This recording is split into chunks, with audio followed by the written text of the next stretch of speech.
Sindh high court Sukkur में एपीलिएट tribunal कायम सखर ऐलान करने रवींद्र उम्मीदवार फॉर्म की बहाली एतराज दाखिल कया वेंदा। इन सिलसिले में एपीलिएट ट्रिब्यूनल सिंध हाई कोर्ट में पहिरें ॾींहुं सूमर 1 जनवरी 2024 ते बिन उम्मीदवारनि फॉर्म की बहाली लाइ पहुची विया।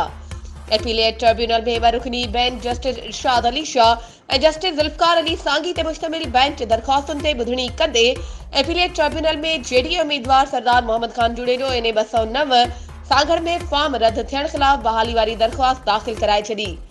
जेडीए उम्मीदवार मोहम्मद खान जुड़ेजो जो नामज़दगी फॉर्म रिटर्निंग ऑफिसर रद्द कयो हो, जंहिं दी बहाली लाइ वकील सिकंदर अली जुड़ेजो मार्फत दरख्वास्त दाखिल कराए छॾी आहे।